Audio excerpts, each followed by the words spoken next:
Cairo, Seattle.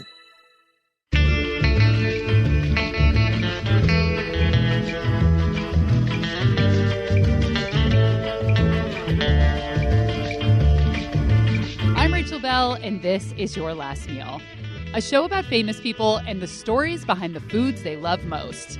Today on the program, actor, author, spoken word singer, horse breeder, paintball enthusiast, William Shatner. Shatner is best known for playing Captain Kirk on Star Trek. Well, before we talk about food, I want to go back to the late 1960s for that first interracial kiss between... Oh, please, you don't want to do that. You guys are in for a treat. I've never said this about a grown man before, but William Shatner is sassy. He is funny, he is sharp, and he has played so many parts in his 88 years that my finger is tired from scrolling down his IMDb. And he's still coming up with ideas for shows. He's hoping to pitch a show called MILF, Moms I'd Like to Feed. Women who get pregnant get weird about their food. So maybe that is something that we would address.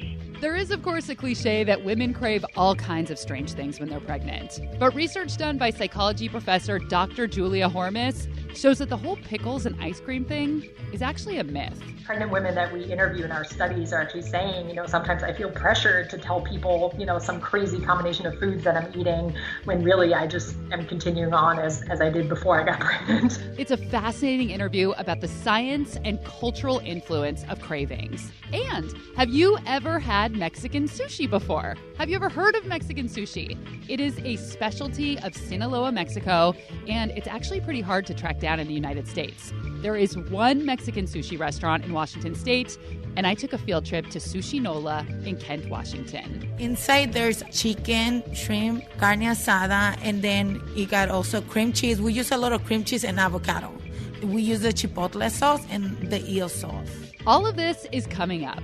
But first, my interview with the weird and wonderful William Shatner.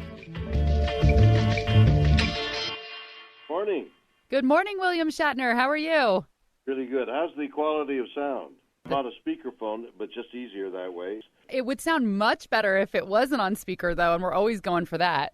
Well, then here you are. Oh, yes, that is much better. Like a little chocolate in my ear, which I've never said before, and I hope I never say that again. Chocolate? That was weird. A little chocolate? Is that what you said? Yeah, like a little chocolate fountain in my ear. I had an avocado toast the other day that was so much more tasty than others that I have had due to the fact they had a sprinkle of honey layered through it. So the honey and the guacamole, which is a weird combination, really, it was just a touch of chocolate in the night. Yeah, I thought you were going to say it had chocolate on it, and I was like, where did you get this? I would like to go there, too. But I've been looking at mole with some interest. Me too. I was just having this conversation last night that I want to try it, and I think... With whom? With my boyfriend, if you must know, you jealous man. Yes, and where were you when you were having this conversation? I was sitting on my couch, and we were eating a dish. And where was he? He was sitting next to me. How close? I would say about 6 to 8 inches. That's not quite... You're breaking the bubble there, Really? Too close or too far? No, a little further. 18 inches is about the limit that two people can, without intruding on each other's space, unless you want to. Well, I thought that was just 18 inches for planting tomatoes. I didn't think that was for planting humans next to each other. No, 18 inches for mole, no question about it. I love that you're eating avocado toast, America's most trendy toast of the moment. Is it really? Oh, I've been at it for years now at a particular restaurant that I don't need to mention, but they're known for their because the avocado toast depends a lot on the toast. What kind of toast do you like? Well, but that's it. You see, they make their bread at this restaurant, and it's toasted to a particular crispness. But it can't be too crisp because then it breaks. But it can't be too mealy because then it just bends. So somewhere in between is the ultimate toast with the avocado with just a hint of heat from some peppers, maybe. And then with the toast, you can't have it too toasty because then all of a sudden you've destroyed the roof of your mouth. Well, that's it. Mm-hmm. The quality of the toast, to me, is just as important as the quality of the avocado. William Shatner, toastologist. Yes. It's 2019, guys. Of course, William Shatner wants to talk about avocado toast. Who doesn't? All right. Ready? Okay. Yep. Avocado toast has been hashtagged more than 1,200,000 times on Instagram. It's delicious, it's trendy, it's everywhere, and it's controversial.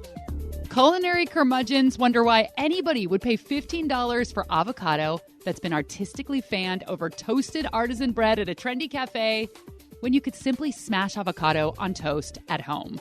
In 2017, on Australia's version of 60 Minutes, an Australian millionaire went viral for saying that millennials can't afford to buy homes because they waste all their money eating expensive avocado toast at brunch.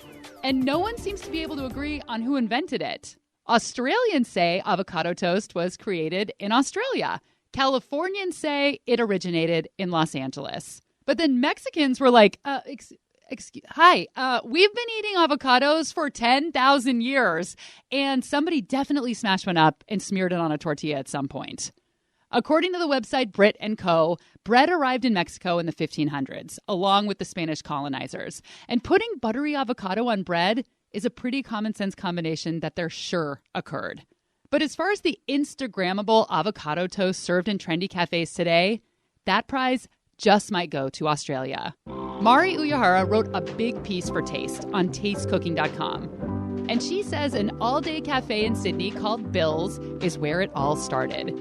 So according to the article, in 1993, the owner, Bill Granger, was a 22-year-old with no cooking experience who needed to come up with a healthful breakfast menu that athletic, body-conscious, bikini-clad Aussies would actually want to eat. So he laid out slices of avocado over sourdough toast, he added a squeeze of lime, a drizzle of olive oil, and a fistful of cilantro leaves. And that simple dish became an instant success. Bill recognizes the ridiculousness of the dish's popularity.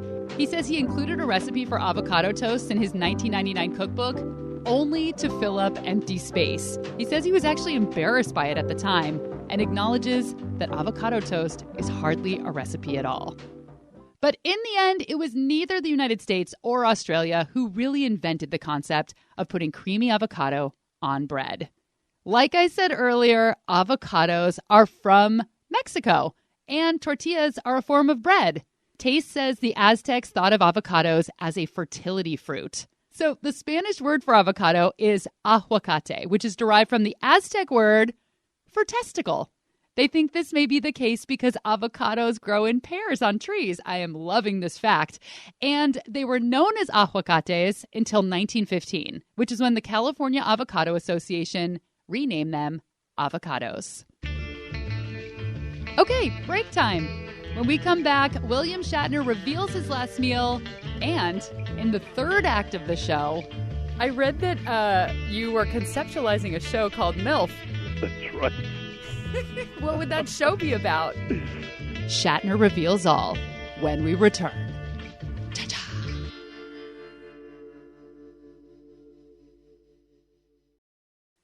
Welcome back to Your Last Meal. Make sure you're subscribed to the show so that you get new episodes as soon as we put them out.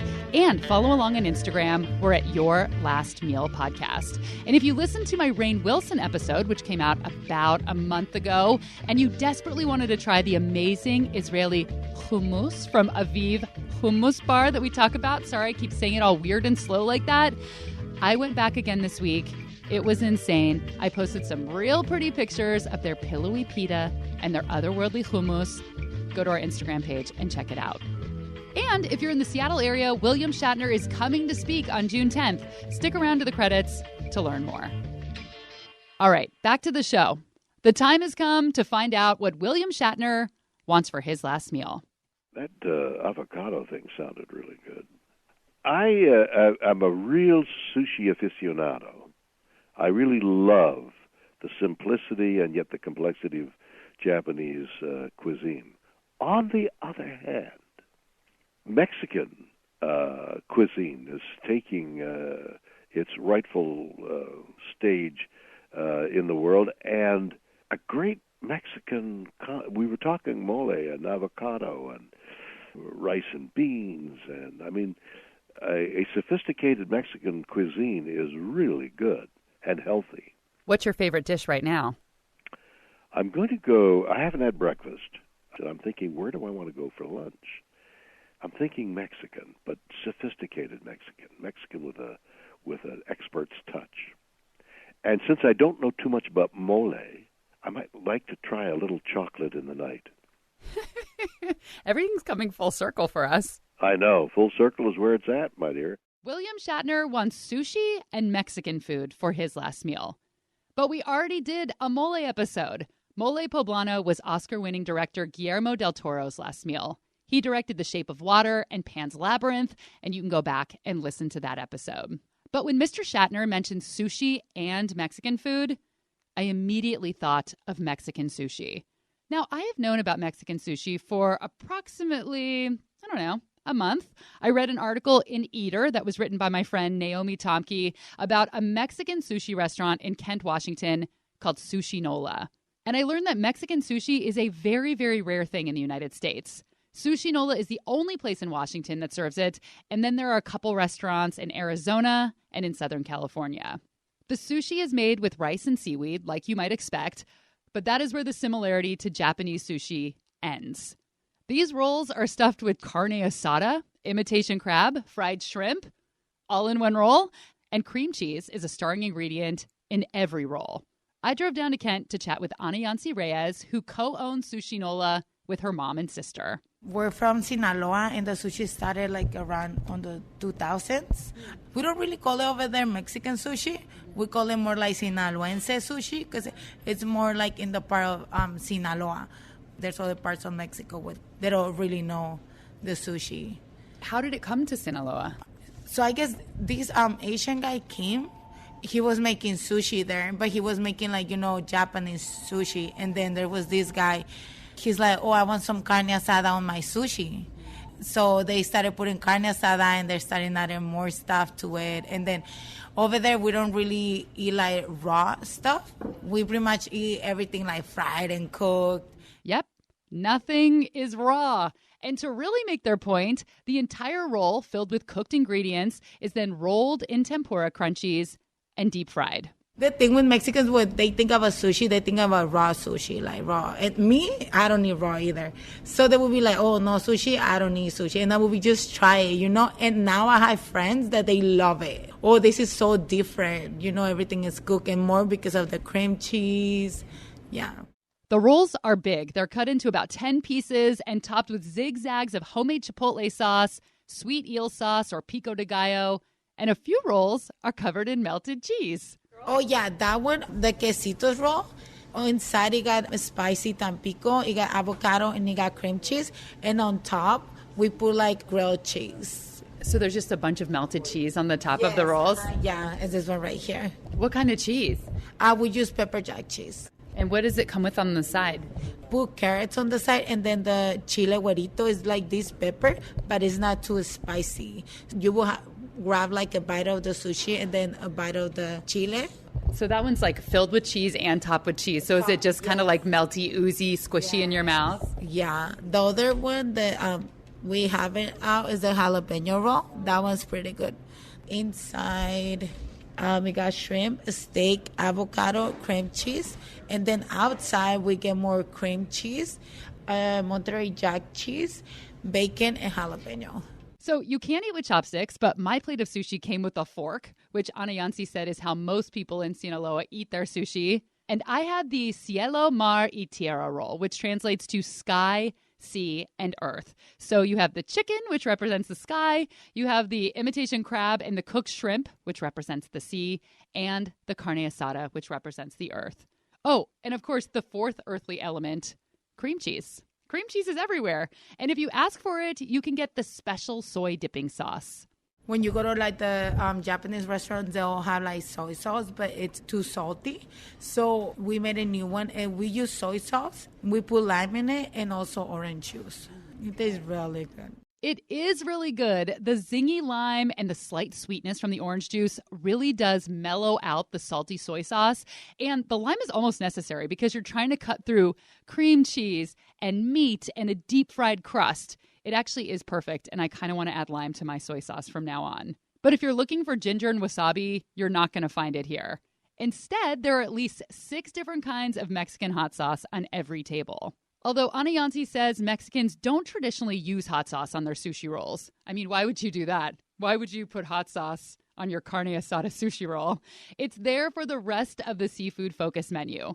They also serve fish tacos and ceviches, aguachiles, and several fish dishes native to the Sinaloan region, which is on the west coast of Mexico across the Gulf of California from Baja. Anayansi says most of the recipes are her mom's. We moved here like on 2017. We moved here in 2007, my mom, my sister, and I. We were also always like working on restaurants, but my mom, she's like a really good cooker. Like anything she does, it's really good. That was like always our dream, more of her, having a restaurant. Anayansi's mom and sister started by selling Mexican sushi through Facebook Marketplace. And eventually they opened their restaurant in a Kent strip mall about 1.5 years ago. So when someone comes in here and they are from Sinaloa and they finally just found you, what is their reaction when they come in? Oh, no, we have people that they're like, thank you so much for you guys to be here because we're so far away from home and you guys make it feel like we're at home. Yeah, they always get excited about it.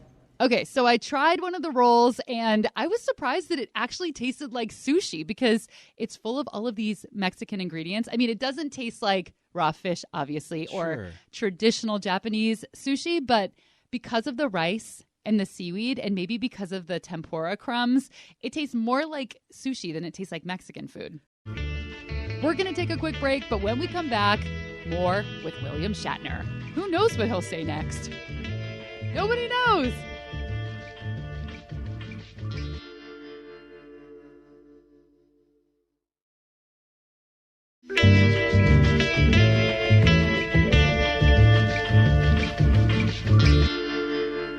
At 88 years old, William Shatner's career is still alive and well. You have a never-ending list of projects that you're working on. It's like you're always coming out with a new album and a new show and you're pitching something. Do you get tired of people asking you, when are you going to retire? Or, wow, look what you're doing at your age. Is that annoying to you? Yeah, both of those things are an anathema to me. So we're not even going to go there. Good. I read that you were conceptualizing a show called MILF, Mothers I'd Like to Feed. That's right. What would that show be about? Well, I'm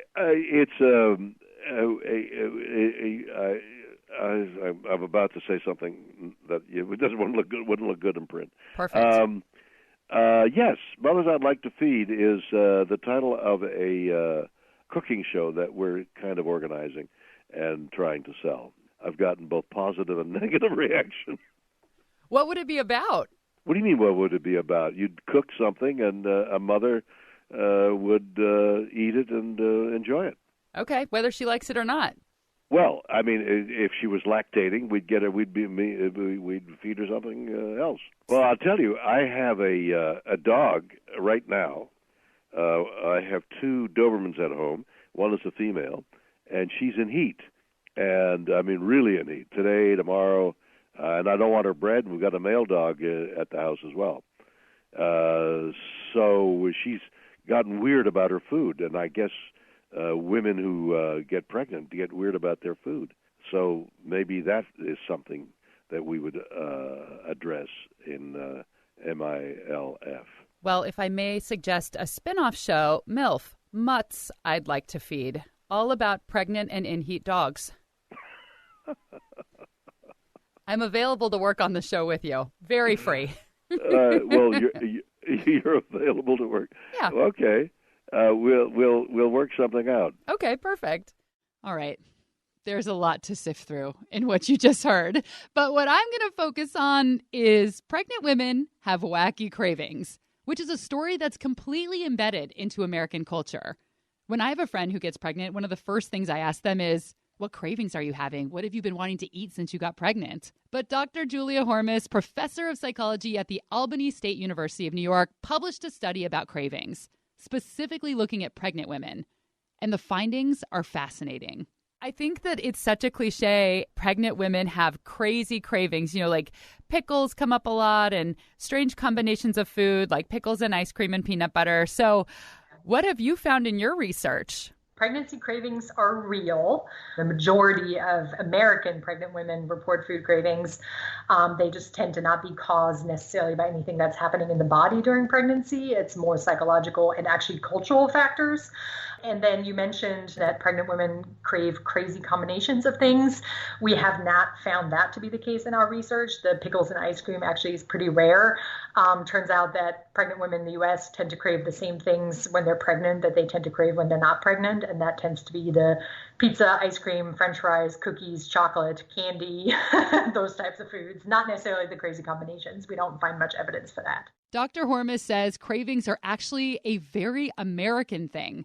To crave something, pregnant or not, is not universal. So cravings tend to be more common in women than men, at least in the U.S., and they also tend to coincide with particular times during a woman's life, in particular pregnancy, which you obviously mentioned, and then also menstruation is often cited as a big trigger for cravings.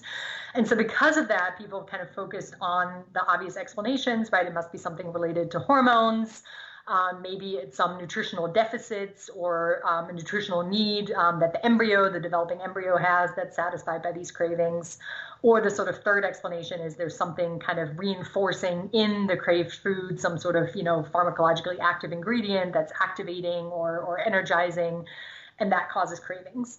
In a nutshell, there's really no good evidence for any of these hypotheses that kind of implicate mostly biological factors. One of the most compelling things that I sort of cite to show that it's probably not physiology, and you kind of heard me point out that this is all specific to American men and women, cravings look very different in different cultures. They tend to be a lot less frequent in other parts of the world. The gender differences that we see in the U.S. are not nearly as pronounced in other parts of the world. Menstrual craving is not something that women in a lot of other countries report. We've done a study more focused on the language side of things that shows that the word craving actually doesn't translate into a lot of languages outside of English. They looked at 25 different languages other than English. They interviewed native speakers, and they found that the word cravings only exists in 3 of those languages: Albanian, Vietnamese, and Spanish. I grew up in Germany, speaking German. My parents are German. I talked to them in German. And so I found myself trying to tell them about my dissertation that was looking at perimenstrual chocolate craving. And I realized that German was one of the languages that doesn't actually have a word for craving. That is so surprising. This is fascinating to me. I feel like my life is one big craving.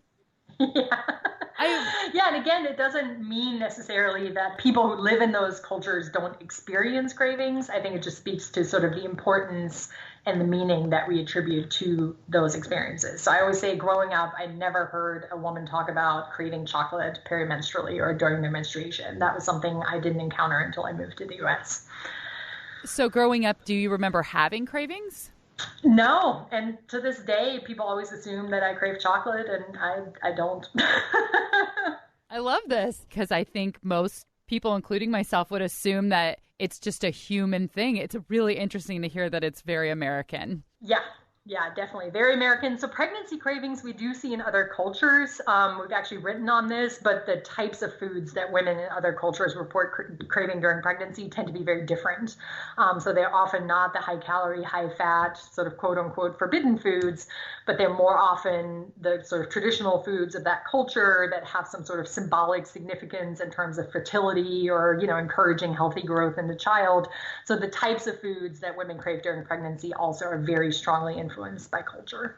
She says American women tend to report more cravings than American men. We think the reason why we see so many cravings during menstruation and pregnancy is because there's also these kind of cultural and societal notions of when it's acceptable for women to indulge in foods that are maybe otherwise forbidden. And pregnancy certainly seems to be a time where women are almost sort of encouraged or pressured to eat for 2 or really go crazy with their cravings, and that might be why women are more likely to report cravings at that time. And then, of course, we are constantly being marketed to.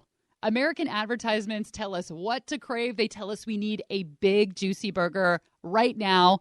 Just saying that makes me want to have a big, juicy burger. And women are always told that they need chocolate if they had a bad day. And Dr. Hormes says a lot of pregnant women gain too much weight because they think that being pregnant is an excuse to fully indulge their cravings, to eat as much or as unhealthfully as they want. It's that whole eating for 2 thing that we've been told is okay. So her research included techniques for helping people to overcome cravings. So how do you fight against a craving? I think everybody, pregnant or not, wants to know how to get this out of their brain. Yeah. If we take that forbidden element out of it, we sort of avoid that elaboration of those thoughts, obsessing, ruminating over it. So I always tell people, if you are somebody who craves chocolate, have a piece of really high quality chocolate every day, really savor it, enjoy it, and move on with your life, as opposed to trying to stay away from it for days and weeks and then ending up kind of overeating and eating the whole bar. So that's kind of the guideline in a nutshell. So we really try to teach women skills that come more from the mindfulness kind of acceptance-based tradition, realizing that thoughts about chocolate are just that. They're just thoughts. You don't necessarily need to act on them. Recently, I have gotten into a bad habit of keeping chocolate near my bed. Like, it's on my bedside table. It's like I have my lotion, I have my lamp, I got my book, and then I have this like big freaking hunk of chocolate. And it's a fun fact that I did not share with Dr. Hormes, because I don't think eating in your bed is eating mindfully. I love eating in my bed. It's one of my favorite hobbies. Back to William Shatner. He has a show on Aura TV called Brown Bag Wine Tasting. In Brown Bag Wine Tasting, I have gone out with a brown bag under my arm, a bottle of wine, and solicited anybody that I could find, mostly just people. Got a couple of guys working on the road, so we set up an interview. Taste this wine and tell me what the wine tastes like in terms of traffic. Or I had a great musician bring his clarinet, taste the wine, and play me music that would tell me what you thought of this wine, that kind of thing. What kind of wine do you think would go best with avocado toast? A very bright French Chardonnay. What kind of wine do you think would go best with paintball? The red wine that is sold for $5 a bottle. What kind of wine do you think MILFs want to drink? Champagne. Ding, ding, ding. All answers are correct. And that was William Shatner's last meal. You can see him live in Seattle on June 10th for an evening with William Shatner. The show is at McCaw Hall. Visit www.uniquelives.com/Seattle for tickets. That's www.justkidding.com. Actually, it's a real website, but, we don't need all those W's anymore. Thanks to Anayansi Reyes, co-owner of Sushinola in Kent, Washington. They have live music every weekend, either mariachi or norteño bands, which is native to the Sinaloa region. Go get your fill of music and big, fat, deep-fried Mexican sushi.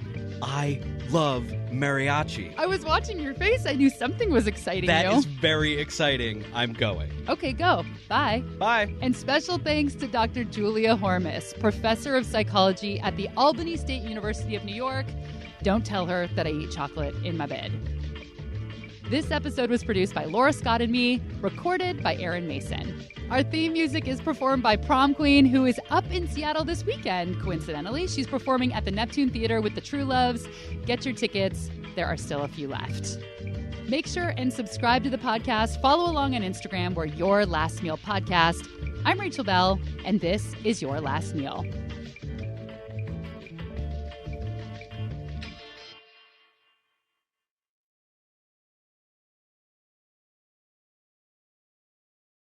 Called Brown Bag Wine Tasting. Brown bag wine. He loves wine. So the Spanish word for avocado is aguacate.